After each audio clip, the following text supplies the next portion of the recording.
এখন থেকে ভিডিওতে আর কোনো প্রকার টিপস শেয়ার করব না। কোনো প্রকার না মানে একদম কোনো প্রকারই না। কোন নজল দিয়ে কোন ফ্লাওয়ার করলাম, কোন কালার দিয়ে কোন কালার নিয়ে আসলাম, এগুলো কিছুই শেয়ার করব না। কারণ ভিডিওতে এত সুন্দর করে কোনো একটা কিছু শেয়ার করলে আপনারা সেই ভিডিও পুরোটা না দেখেই কমেন্ট করেন।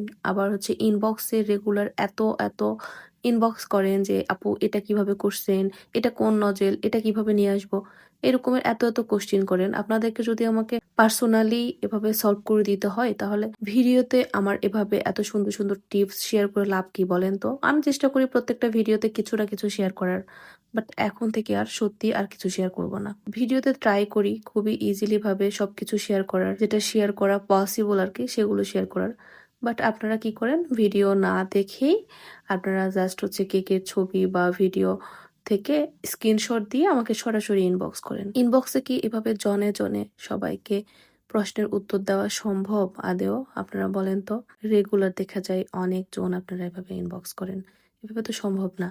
আর কোনো প্রশ্ন করারও তো একটা ধরন আছে। মানে মনে হয় আপনারা আমার কোর্সে ভর্তি হইছেন। কোর্সে ভর্তি হলেও কেউ এভাবে প্রশ্ন করে না কোনো কিছু। অন্তত একটু ভালোভাবে সুন্দর করে প্রশ্ন করে।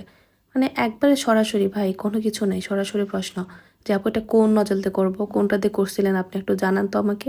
এটা কোন কালার দিয়ে করবো একটু বলেন তো। মানে সরাসরি প্রশ্ন। মানে এটা কি ধরনের ভাই? এটা আসলে আমার ভালো লাগে না এই বিষয়টা। তো যাই হোক, এখন থেকে আমি আর ভিডিওতে কোনো টিপস শেয়ার করব না। আর যদি আপনারা নেক্সট টাইম থেকে আমার সম্পূর্ণ ভিডিও দেখেন তাহলেই আমি ভিডিওতে যেই টিপস শেয়ার করার মতো থাকবে আমি সেটা শেয়ার করার ট্রাই করবো। আর তারপরও যদি কোনো ভিডিওতে কিছু জানার থাকে আপনারা কমেন্ট সেকশনে কমেন্ট করবেন, আমি রিপ্লাই দিয়ে দিব। ইনবক্সে কাইন্ডলি কেউ আপনারা ইনবক্স করবেন না প্লিজ, কারণ ইনবক্সে পার্সোনালি আমি কখনোই কারো প্রশ্নের অ্যান্সার দিই না আর দিবও না। তো যাই হোক, আজকের এই কেকটি নিয়ে যদি কারো কোনো কোশ্চিন থাকে অবশ্যই কমেন্ট সেকশনে কোশ্চিন করবেন। সবাই ভালো থাকবেন। আল্লাহ হাফেজ।